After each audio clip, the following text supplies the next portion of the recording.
This is another episode of Off the Record podcast, and I'm here with Sam Jacobs, the founder of Revenue Collective, a global community for customer-facing executives with over 2,000 members globally. Sam helped businesses scale revenue from zero to just shy of 300 million, has been instrumental in raising more than 1 billion in institutional capital across a number of companies. He also hosts Sales Hacker Podcast. Sam, thank you for coming on Off the Record show. Looking forward to this. Thanks for having me. I'm excited to be here. Thank you, Sergey. I want to move into a personal side at first, and I got some inspiration from your Twitter. You meditate 4 times a day? Is that true? No. So that particular post I was being sarcastic, and the context was that I find that people that stop drinking alcohol are very, they're just very, they let everybody know, about it, and they're very lectury. So they sit there and they kind of like tell you how their life changed when they stopped drinking, and so it's sort of annoying. And so I was making a joke in that post, but you're not the only. The reason I'm so prepared with my answer is because I made a joke and nobody seems to understand that it was a joke. Because in that same thing, I said I also like read 5 books a day or something like that. You said 2, and I thought it was not bad. It's all because there's just this group of like self-help evangelists on Twitter that I find that, talk about how they read 100 books a week and they meditate and they don't drink any alcohol and they do fasting and keto and never eat a cheeseburger. And so I was mocking those people at the same time that I think the very first thing I wrote in that post was true, which is that I sleep better, I think, when I don't drink. So I never understood how this fake positive thing, people like, oh, it's your life changed. That's like, it doesn't work this way. At least it doesn't work for me. Everything in moderation, including moderation. You said something else which caught my attention. My best, most productive, most lucrative business relationships have come with the least amount of haggling. I did say that. That was sincere. What did you kind of... I find that, like I said, let me give you an example. The Sales Hacker podcast, we just celebrated 1 million downloads. There was no contract in place for most of the past 3 years that we've been doing it. Max Altschuler called me and said, do you want to do the podcast? I said, sure. When I first started doing it, I said, can we split the ad revenues if there ever are ad revenues? He said, sure. And we split the ad revenues, and there was no chiseling. There was no nickel and diming.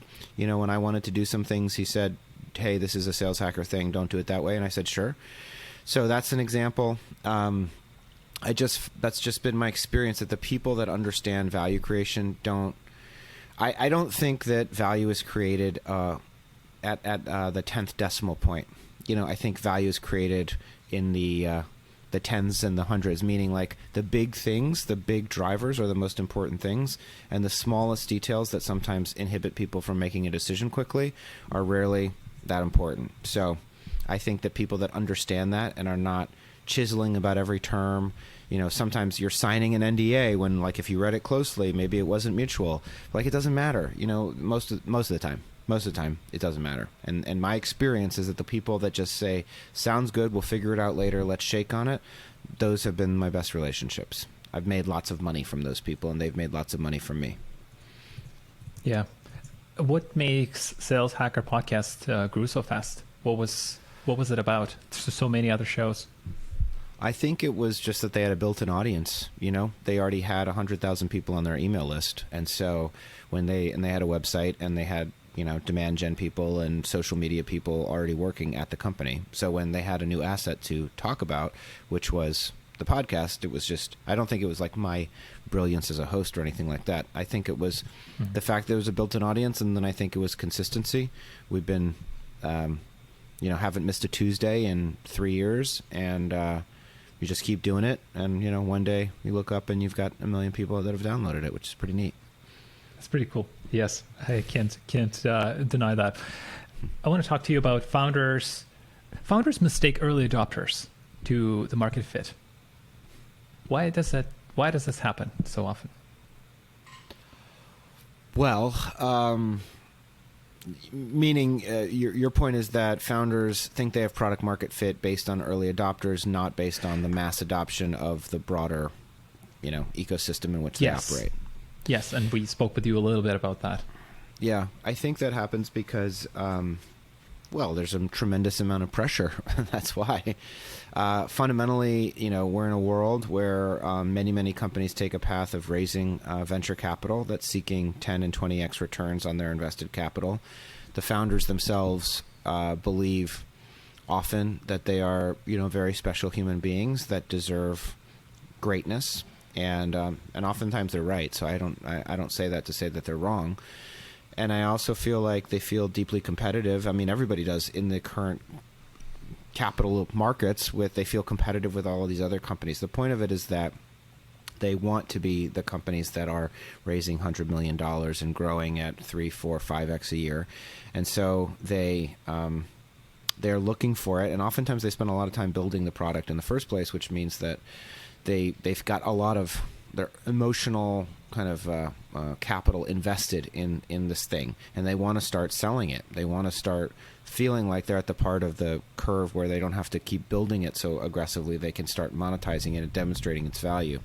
At any rate, what happens is they underinvest in demand generation, which is a fancy way of saying they underinvest in how to get a meeting, and they overinvest in turning meetings into money, which is another way of saying they hire salespeople before they invest and have developed excellence around marketing, and often before they truly understand whether there's broad excellence in their product. Marketing should be coming first before sales. In my opinion. And my order of operations is the first thing that needs to be great is the product.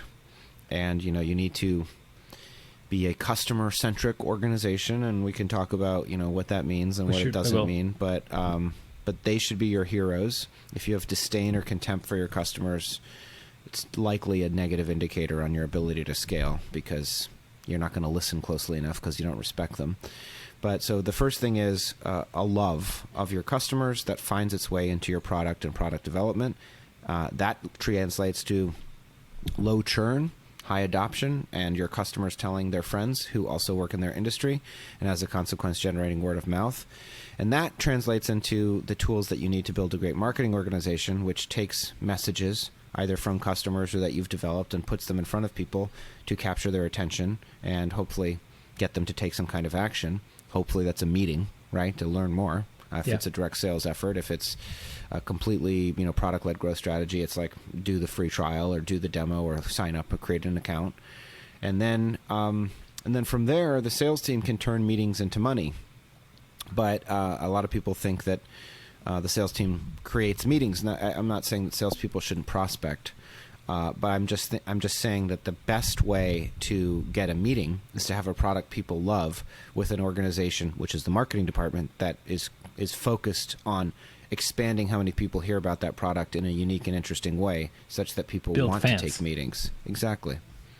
Because you can't ever have enough resources to hire 1,000 salespeople. You need events, in person, something. People are evangelists. Everybody likes to toss the word, right? And then it just takes over. Versus that's right. Just outbound is not possible.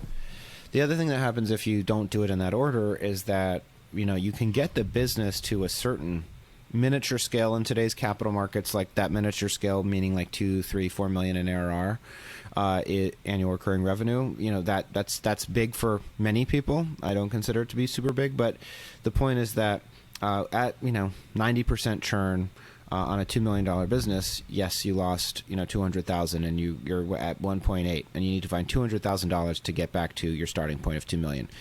But at $10 million, I mean, it's just simple math. You need $1 million, and it's a lot harder to find $1 million in new revenue than it is to find 200,000. And at 20 million, you need obviously $2 million, and the numbers start to become, because your deal size typically isn't going to scale with your ARR necessarily. You're either a mid-market or an enterprise business. So if you've got a $20,000 average sale, and you need to find 10 of those to fill the gap at a $2 million business, but you need to find 100 of them and then 200 of them, and that's just hard to do.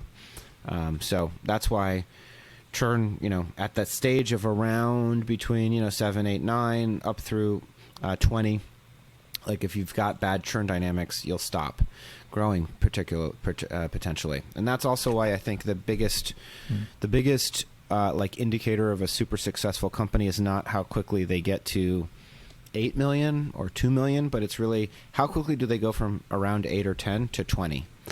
And the companies that do that very quickly are grade A companies, and the companies that go from 10 to 16 to 19, those are the companies that often struggle. But does it matter what churn rate they're at, or it's when they're jumping 2x? Yeah, well, of course, I'm saying the ones that are capable of jumping 2x are because they have very low churn, inevitably. Or they have, even better than low churn, they have negative churn. They have expansion paths through their product that are easily monetized. I want to go back to early adopters versus product market fit. What indications do you get as a founder that you are either seeing one or the other? Is this the revenue, number of customers? How do you determine that, this is actually not the market fit? I'm at the early adoption stage. I mean, if it were me, people have problems with, some of these metrics that I'm about to throw out, but I'll tell you that we run Revenue Collective on NPS, Net Promoter Score. Now, Net Promoter Score is really, for me, a proxy. It's a way of saying, ask one question that's generally correlated to customer happiness the same way over time, and don't change the question. It doesn't mean that I particularly give a shit whether it's like, how likely are you to refer this product to a friend versus how much do you enjoy this product? Like, I don't care about the phrasing. It's consistency, right? Yeah, exactly. And so that's the number one way, plus product usage. Those are the leading indicators. The lagging indicators are, of course, churn, cohort-based analysis on the churn. And those are the things that tell you, if you have very, very high customer satisfaction and very low churn, then maybe there's an opportunity to, again, layer on additional investments in sales and marketing. But I also stage them. I don't think it's about going from 4 salespeople to 200 salespeople. There are stages of hiring that you need to demonstrate you're capable of meeting the demand of an additional 5 salespeople. Every salesperson you meet has to have meetings. So what is the process and mechanism through which you are going to generate those meetings? So the first thing is like Net Promoter Score, customer satisfaction. The second thing is what is the ease and frequency and volume of the meetings that you're able to generate. And if you're able to do that significantly and at scale, then you can hire lots of salespeople. Let's say a company has high churn. What do they need to look at first? What are some of they create a list of areas they need to assess, maybe just on a very high level? On a high level, if they have high churn, then they need to assess the business, because what they need to assess is the product. There's 2 things about, products, quote unquote, or whatever, however we want to think, like the thing that people buy. They are buying a solution to a problem.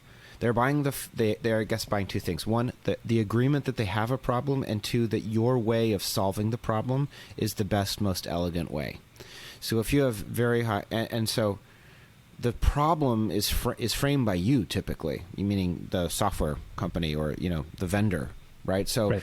They have to be thinking, as it relates to the second part, which is they have to believe that your way of solving the problem is the best way to solve it. They have to be in agreement that the way you've defined the problem is correct. So if you have high churn, something in that, they either don't agree that the way that you, typically if they make the purchase, then they agree that there's a problem. Then the issue is, do they agree that the way you've designed the product is the best way to solve that problem? Does it do what they expect it to do? But again, their expectations, you have helped create those expectations, hopefully. It's not like most of the time that, if it's a new category, they don't have a point of view on how it's supposed to work, but they have a point of view on how you've designed it to work. And then you have to figure out, do they agree that the way that you've designed it is the way that it should be? And then relatedly, deeply relatedly, obviously, are they the right people in the first place? Are they the people that you should be thinking about that have this problem that would benefit the most from the way that you've designed the solution? So that's all a mouthful, but the point of it is like, that's the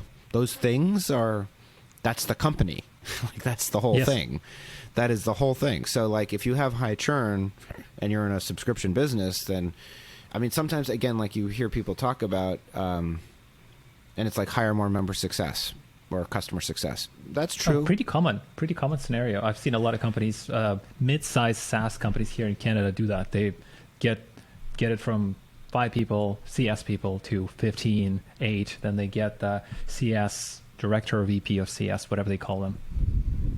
And I don't think that's necessarily the wrong thing. I just think that like that's the secondary solution. The foundational solution is just confirming that, like, now again, maybe it's like, well, we need member success or customer. We need them to explain to the customer. We need them to explain those things. Like, and actually, it's not quite intuitive, but with some explanation and some handholding, it can become more intuitive. We just need to train the customer because it's an entirely new workflow. I can get behind that. I get that. But to your point, Sergey, high churn is related to something is off in problem definition and persona definition, probably, or you've defined the problem the right way, but you just suck at delivering the solution. Why don't we have enough or not enough customer-centric organizations right now? If we, let's say, maybe look at SaaS just to make it a little bit not as crazy broad. Well, I think I don't know how many. I don't know that we don't have that many. I just know that customer centricity, quote unquote, is a deeply. You need to have humility.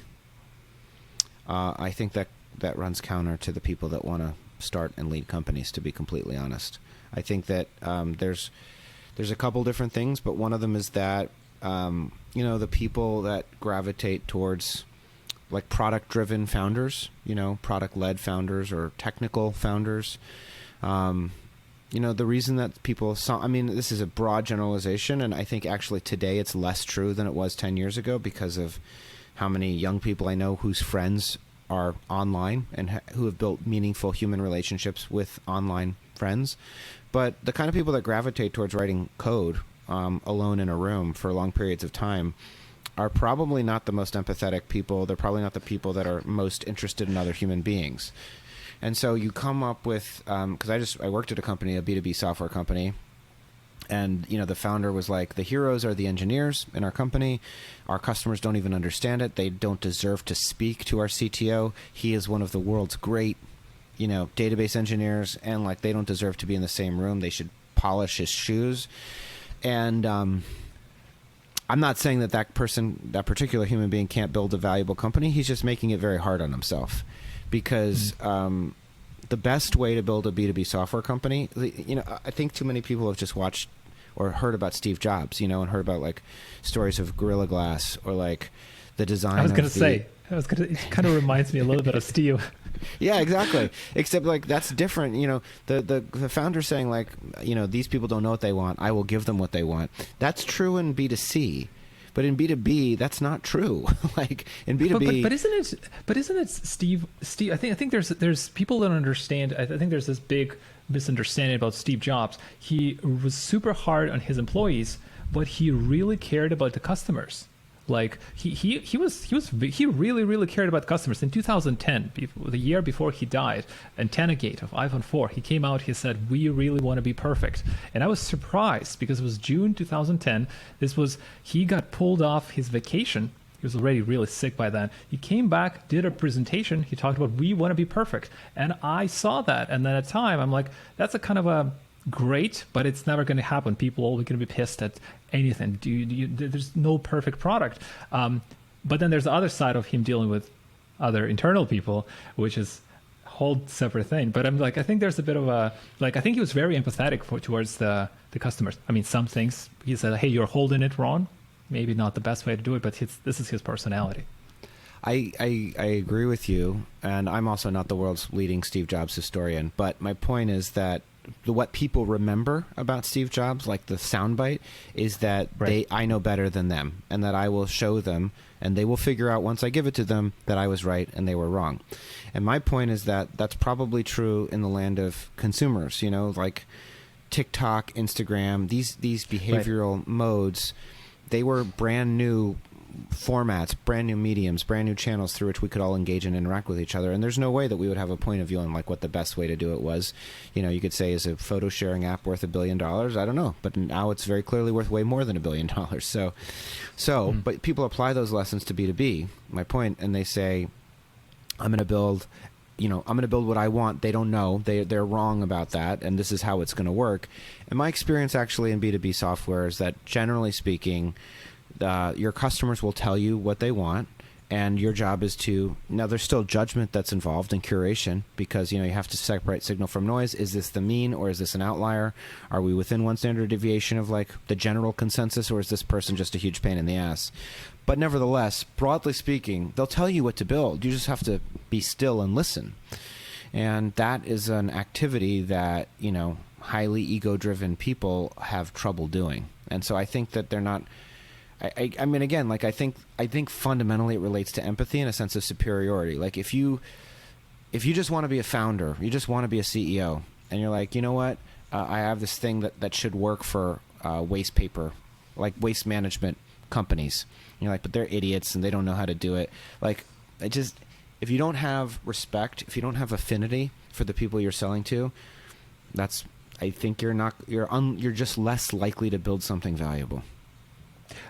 We spoke with one of the young founders on this show. He said it's a lot easier to sell a product if customers are actively researching the problem already. But it doesn't mean that if they're not researching, you still probably can do it, just harder. That's true. And that's and to the point of like whoever that was saying it, actively searching. My thing is, not to make this like too weird or spiritual, but like my thing is that product market fit is like a proxy for like the energy of the universe. And like, how do you hear the vibrational hum of the Big Bang? Well, you have to sit very still, and then you can hear it. And so to the point of like, hey, if you listen and you see that everybody's searching on a term, that's you listening. You're sitting still. You're not talking over them. You're like, let me see what the world is telling me, and then I can respond to it. It's much easier if you sit still. If you are constantly in motion, you can't listen because you're talking the whole time. It's just going to be much more difficult to be in tune with what the world wants because you're disrupting it. You brought up this great point when we spoke with you the last time. You said there's this challenge of keeping engineers happy because the customer's problems are boring, and it's not interesting for them to keep them engaged, and then they're like, there's not a lot of them. What do you do as a founder to overcome that engineering engagement problem, if we want to call it that? It's a very difficult thing to do. I think I don't have an easy answer. Right now, I'll tell you, like, I'm building a business that is growing very quickly, that has a profile of a venture business, and we have an interim CTO, and that's it. And because we're using third-party tools. So one way that you get around that is by redefining what technology means. That's kind of one sort of very high-level answer. For most people, technology is the software that you write. For my business, the technology are the values that we instill in our customers, or that we evoke in our customers. And I mean that I'm not being glib, I'm actually being quite sincere, because we teach people how to behave, and that replicates because they then teach other people, kind of like this pay it forward concept, which is a form of technology. It's a form of idea sharing. I think, part of it is the right people who resonate with that would obviously help. Absolutely. And I think part of it is the sales pitch of the founder to reimagine mundane problems as more interesting or exciting than maybe they are. And then, the other part of it is sometimes you build stuff you don't need to keep them happy and entertained. Like Google, 25%? Exactly. Free time or whatever it is, right? I think that's true probably. And so like what that helps people do is, but the other part of it is that engineers I think that people in general, let's put engineers aside, they want to be challenged with interesting problems and surrounded by people they are inspired by and that they respect. So those things obviously go hand in hand, but if you can get the kernel, like everybody wants to be around Larry and Sergey, and then all of a sudden the next person that joins them is a genius, and then the next person wants to be around that person, it can build on itself.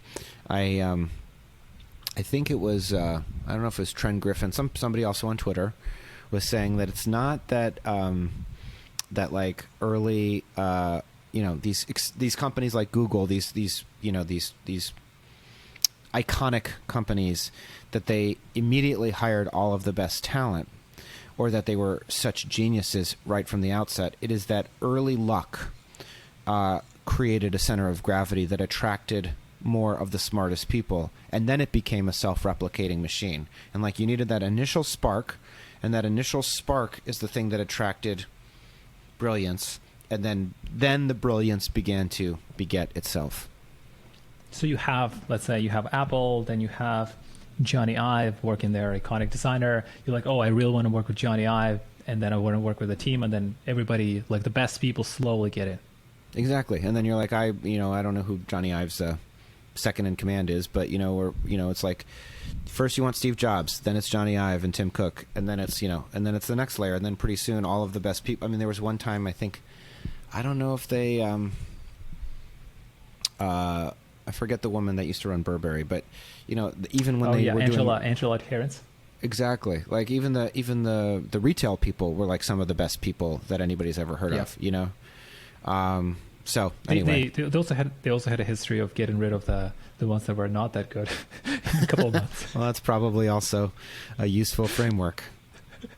Yeah, it's interesting to watch how deep the company culture goes. Like Steve Jobs is not there, but the culture is still the same. They're 24/7. They're like chatting all the time across the team, and people who don't like it, they go in Quora, they go on a bunch of other channels online or Medium, and they share these stories. And you read it, and you're like, that is the culture. That's what the company's about.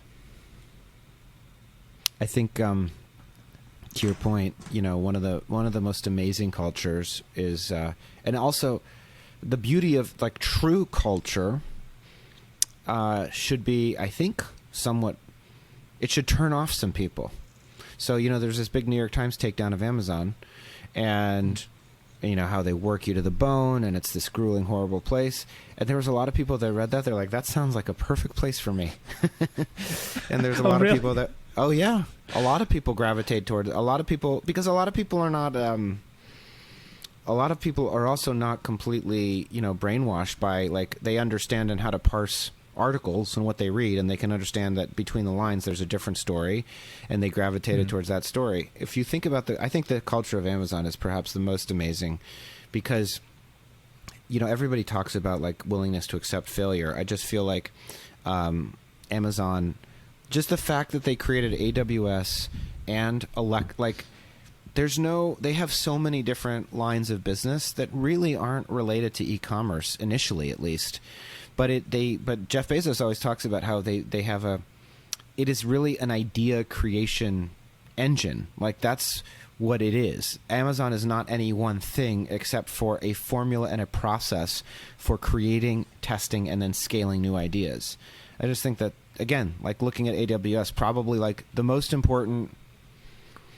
It's hard to say that it's not the most important company in the history of the internet. And I've it's just heard a lot of division. people saying.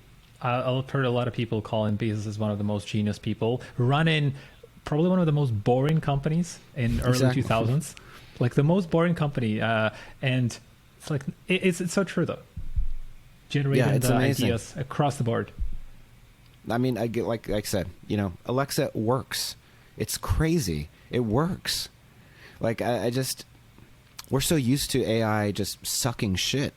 And it's like, she's in the room with me right now, so I don't want to say it. But like, she knows what the time is. She knows what the weather is. She'll play my favorite band. We live in the future. I think we take it for granted a little bit. We have a lot to thank for Amazon. Oh, 100%. Like what they're doing even with their Prime Video, that's impressive. That like how much they're buying and like how much they're investing in Amazon Originals. Like even on that front, that little piece, that's a lot. And he's just because he's just brilliant when it comes to risk reward analysis and capital allocation. Like he just understands. I think more people should understand more about because from what I understand, they amortize the cost of content creation against the value of the Prime membership, and they're like, we pay for this by people buying dog food and toilet paper. That's how we pay for it. Like, just I've been at companies that did not. It is deep actually, because I've been at companies. I'll give you a specific example. So Livestream, I worked at Livestream. Livestream, sold to Vimeo. Vimeo went public yesterday. So this is a happy ending story. And my friend Mark Kornfeld, who's the chief product officer, is an absolute genius. But Livestream started as as a software platform so that you can live stream things, right? And then they built this high-end studio equipment so that because they found that producers and content creators needed good stuff to be able to put on good shows, and they charged for it, and they charged for it as if they were competing with other manufacturers. Then what they did was when I got there, and this guy Max Hout who started it, he is a genius builder. He can spin up a $5 million. Livestream was a collection of like 5 different $5 million businesses, and then one big $20 million business, which was the software platform. But here's my point. A long-winded point, admittedly.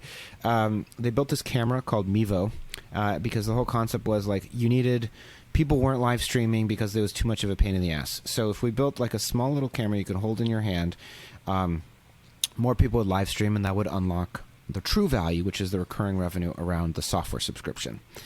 And so my point is, this is un-Jeff Bezos-like in the sense that they were adamant that they wanted to charge. They're like, a GoPro is $500. We need to charge $500. We need to make margin on this camera. And I said, you should be trying to give away the camera. Your goal should be to give the camera away for free.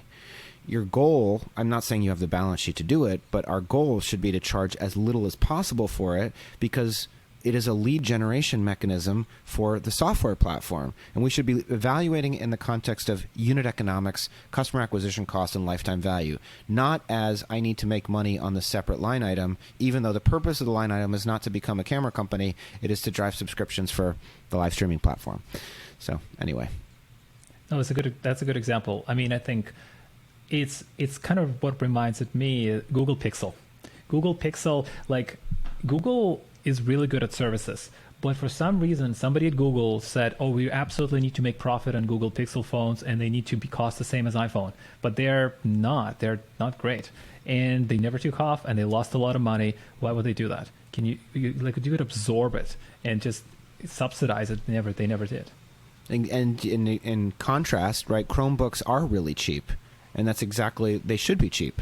Like the whole point is like, we have a different business for us. That's the power. That's the power of the other business. It's like, I don't need to make money as a studio owner. I just need to sell more Prime memberships. I have a better way of monetizing movie content. And it's not by charging $9 a month just for the movies. It's by including them. I remember when Amazon Prime just appeared the first time, everybody was so critical. It was like, oh my God, this is just the worst thing ever.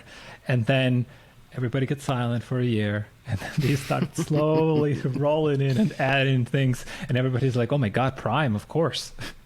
Yeah, well, you know what? On a tiny, infinitesimally small scale, that's what I'm doing at Revenue Collective. Because we have these learning programs. We're a community for sales and marketing, customer success executives, and we're going to evolve into something new that we'll announce on June 22nd. But the point is that we started building these learning programs, CRO school, Chief Revenue Officer school, Frontline Manager school. And the original idea was that we would charge for it as a separate transactional line item, and I had it in the model. And then to the same point, I said, you know what? I'm just going to include it. Like, it'll just be free. I'll just put everything into the membership. You get 10% off when you sign up for Outreach, and you get free CRO school, and you get a mentor, and I'm just going to put so much stuff in it that it'll be my version. It'll be like a professional version of Amazon Prime for your career. Very cool. So I want to talk about that. So you have your, I wanted to ask you first, well, how did you build a community? Because community is super key. You have 2,000 members. What did you do? 5,000. 5,000 now. That was my intro was outdated. So how did you do that? Like, what did you do on a regular basis to start building these people that are like-minded? The first thing, and which is why it's difficult to replicate, thank God, is that I've been doing this for about 7 to 8 years. So that's thing number one, which is that I started bringing people together for dinner, where we'd all pay Dutch. There was no, money involved. Once a quarter back in like 2014. And then I created a Google group so that, because I always felt like a dinner is useless or a quarterly meetup is useless unless we have a way of connecting and communicating with each other between those events. And so we started, and that was frankly stolen from MSP, Modern Sales Pros, which is just, that's all it is a Google group. Right. And so we did that. And I hate to say one thing led to another, but then we started charging dues January 1st, 2018. But fundamentally, like, what's the point? Because I can tell you the sequence of events. But the thing that enabled it to grow was people's belief. I have a strong point of view on how these things should be run, and it's reflected. So it's a garden. It's heavily curated, right? It's not a jungle. We weed the garden, we water the garden, we make sure that it is a good environment, and then secondarily, or maybe even more, I don't know what order it comes in. People also believe me. They believe that we're sincere about wanting to help them, and we teach people. That's why I said our technology is our values, because when you join, you get a welcome video, and it's like, hey, you give before you get. You don't spam people. You're responsive. Like, don't try and sell people stuff. You'll sell people stuff in the long run by being a helpful, nice person. But we're not immediately going to try and sell them stuff every time, we do a nice thing for them. So we show them that video. They go into Revenue Collective and they meet some people, and everybody embodies it. They all are helpful and they respond and they are nice. And it's really surprising because it's not LinkedIn. It's a different world where people have agreed that they would be helpful, as long as you agree not to be annoying or spammy. And on LinkedIn, everybody's trying to sell. Like, what's that? On LinkedIn, everybody's trying to sell. It's a free message today, but click on the link and we'll get you. Well, LinkedIn's, and that's why, again, like, to the point is, like, I have a point of view on a lot of things, as you can tell, on a lot of things. Yeah. And one of the things is that what I'm trying to reimagine certain things about the internet. Like, one of the foundational tenets of the internet, right? Like, to the point of the browser we're using, LinkedIn, Facebook, so much of it is free. The point of it being free, as we all know at this point, is that our data and our behavior is the product, and that product is sold to advertisers and salespeople and recruiters. Right. And so to generate, to make that product as valuable as possible, they need our engagement, and they need the audience to be as large as possible. And that's not my business model. So that's like, people are like, LinkedIn's super noisy and it's annoying and it's spammy. It's like, yeah, that's true. That's a feature, not a bug. That's how it's designed. That's what it's doing, what it's designed to do. My thing is not about audience engagement. My thing is, like, you pay me a monthly or annual fee. The promise that I'm delivering to you is I'm going to work very hard to find what is great within you and help bring it to the surface so that you can have the best possible career that you want to have. You will decide on a monthly or annual basis whether I'm actually doing that or not, to the point of churn and NPS and all that. If you decide that I'm not doing it, you'll cancel. And if you decide that I am, then you'll stay. And it's very simple. And it also means that I have no incentive. I don't need you to, like, click. I don't need you to get 10,000 views on a post. I don't give a shit. What I want you to do is to be happy. I will use statistics and data and systems to tell me, are you an engaged, happy member? Are you doing the things that we think make you happier? Did you find a mentor? Did you take one of our classes? But my business model is different. And I think that that's part of what we're trying to introduce to people is, like, hey, I know you're used to getting things for free, but there's a cost to it, and you're experiencing the cost. And I understand that not everybody will want to pay. But for the people that do, you're entering a more curated place. It's a better place. It's a nicer place. You're probably gonna get the way better people. It's the same thing as people pay $100 for groups on Patreon. The people who pay $100 on a group, or for example, cryptocurrency group, I'm in one of them. I pay $100 a month. People who join, most of them are really good. They're not trying to sell you something on Telegram. They're very good. They understand the value of the content. They understand the market. They understand the graphs. And it's the same thing with pretty much any industry. Like, people who join at $100, the more expensive it is, and especially if it's a subscription, then people are probably the ones that you want to do business with or deal with. I agree with you. What do you think is going to happen to the price of Bitcoin in the calendar year 2021, Sergey? So that is the $1 million question. I think what's going to happen is there's two scenarios. One scenario is more likelihood, I think, is that it's going to go up to $60,000, $70,000 by September, October this year, until it's actually going to go to the bear market and it's going to crash 90%, 80%, whatever the number it is. Oh, it's going to go all the way back down to like 10,000? Yeah, I'm pretty sure. But we just don't know exactly when. I'm pretty sure it's going to happen. So that's more likelihood.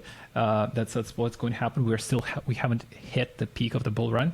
The other side is that we have hit. It's already the peak, and we passed it, and now it's going to go down by another 50, 60, 70% for the next couple of years, and it will take a lot of time to recover. Will the Bitcoin, and I'm more speaking in terms of the market itself, will Bitcoin recover? 100%. I don't think there are really any fundamental reasons for the energy consumption that Elon Musk talked about.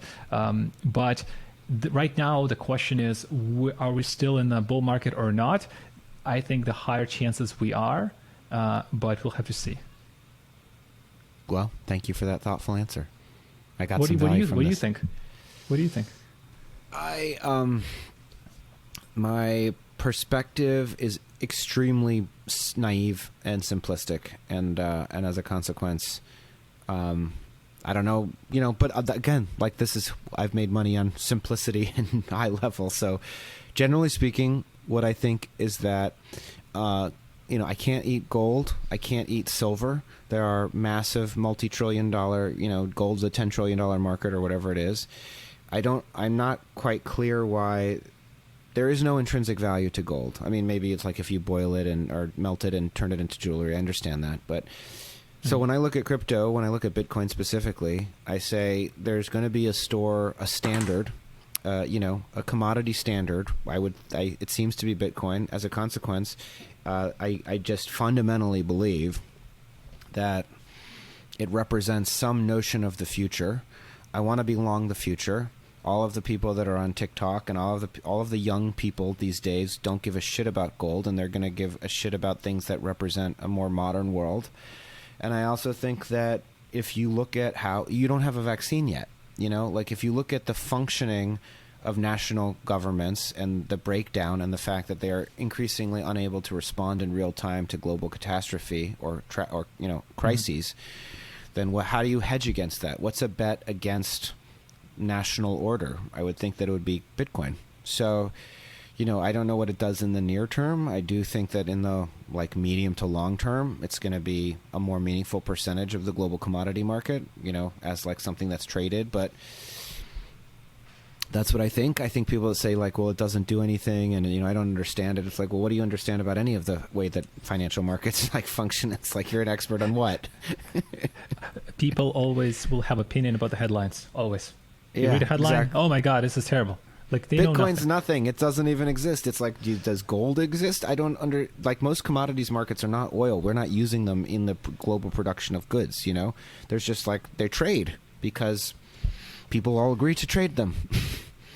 There's this good quote that I keep reminding myself sometimes. I think it was Dostoevsky who said that, to this Russian guy. There are I know a lot who of people. Dostoevsky is.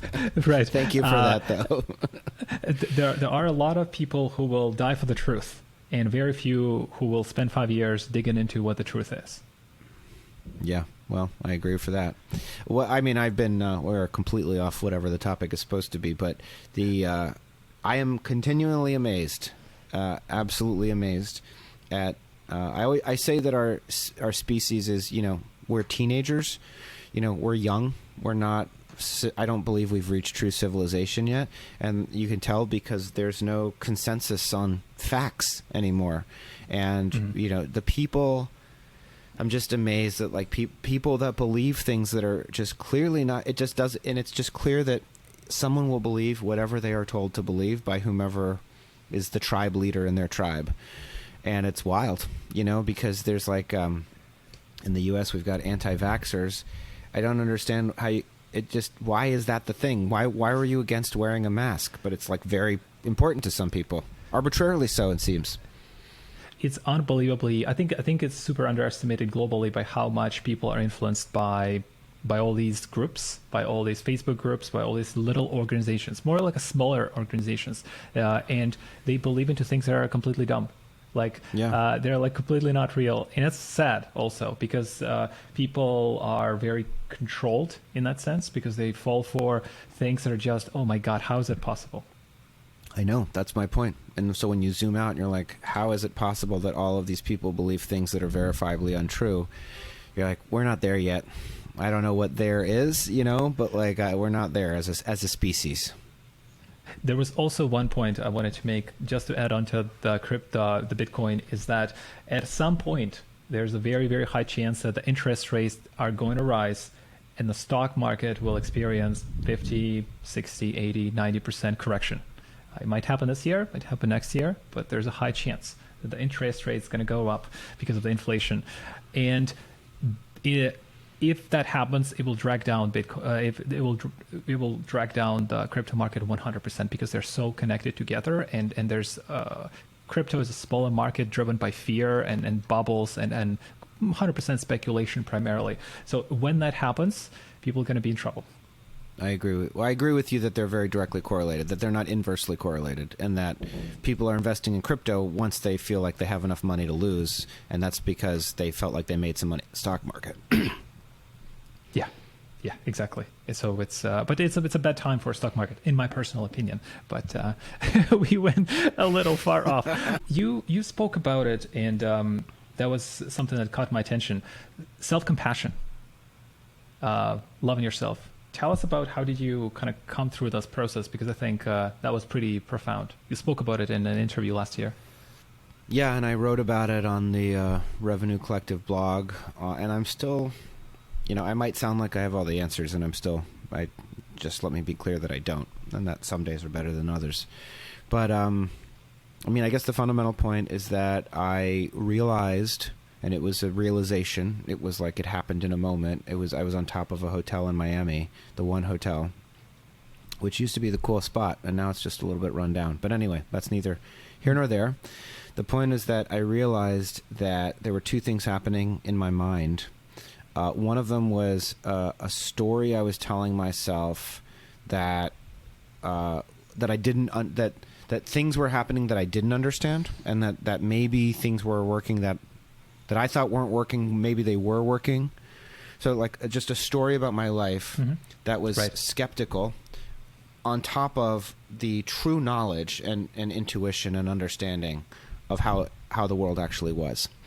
And the story so in that moment, and I can explain in greater detail, but what I realized is that that I was creating a lot of outcomes in my life, that I was responsible for far more than I was acting like, and that the cause of it oftentimes was me being dissatisfied or unhappy with my life and my results, and that wasn't motivation. And that, I guess the most important point is this, that unhappiness did not lead to greater things. It was leading to worse things. That it wasn't, because sometimes people say, necessity is the mother of invention. That's true. But also that like this idea that being paranoid and anxious and disappointed in yourself and unhappy with your results would somehow one day magically lead to better results and more satisfaction with yourself and more contentment. And it turns out for me, I'll qualify everything with for me, contentment leads to contentment, and happiness leads to happiness. And my coach says, in the Bible, he says, I don't even know if this is true, but he says, to he who hath much more shall be given. And that the universe rewards abundance, that people that act from a place of scarcity get less, and people that act from a place of abundance get more, even though they already have it.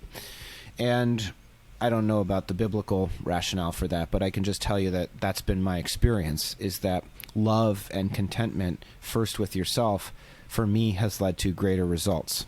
And I realized, sitting on this hotel, that I had been doing it wrong, and that there were a lot of things I was doing that I thought that I knew weren't working, but I was doing them because maybe they were. Specifically, I'm talking about cognitive therapy. I'm talking about talk therapy. I had a therapist for a long time, and I just found that we would talk about what was wrong. That's all we would talk about, what was wrong. And then he would try to figure out what was it in my childhood and my relationship with my parents that led to this wrong thing.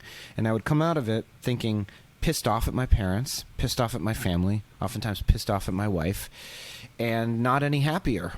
And but always thinking, maybe it's working. Maybe somewhere it's working. And realizing that it wasn't working. It wasn't working. I knew that it wasn't working. And that for me, the best path forward wasn't inordinately focusing on the past. It was looking to the future. It was not trying to blame my parents or my sister or my brother or my wife. It was taking responsibility and saying it starts with me, and the best way I can change my results is by being kinder to myself and finding the love. And so I wrote this long thing. And at any rate, today, fast forward 2 years later, or a year and a half later, and I journal pretty much every day. And in that journal, every time I wrote, in addition to like a mundane description of things that have occurred, I write, I love you, Sam. I love you. I'm proud of you. I'm trying to remind myself, because it's hard to remember, that I do love myself. I am proud of who I am. I'm a good person. And that's okay. And so many people feel like they're going to be viewed as egotistical. The thing that I was talking about somebody recently is like other people are like, they complain about something and then they're like, but what are my problems don't count? Like who am I to complain? And it's like, I guess, but like you're also still a human being. You have a right to your feelings. It's the constant degradation of yourself to other people. Acknowledge yourself. Acknowledge where you are. Don't just like put it in the back and like move on. Happy face doesn't work. Exactly. Over time accumulates and then it blows up. And try to, I 100%, and also love yourself. Find the good things. Tell yourself nice things. Don't just be like, you're fat, you're lazy. Say, hey, you went for a run. It was hard to go for a run. I appreciate that you stopped after 2 miles, but you went for the run. Good job. I'm proud of you. Yeah. Yeah. That's a good point. That is a good point. You also spoke about something that I personally resonated with a lot, is that not really caring too much about opinions about other people. Like not to be disrespectful in a way. It's not that. It's more, hey, this is what I think. These are what other folks think, and that's okay. Like I don't really care too much about. I'm not really too influenced by that. Yeah, it's very, very hard. I live in a city. It's probably the hardest city in the world. Maybe besides London. London's a bit more garish, actually, than New York. But it's the hardest city in the world because money runs this city. And you're constantly comparing yourself to other people. And you're constantly aware of where they are in the status structure, the social hierarchy. And again, it doesn't make you wealthier, in my experience.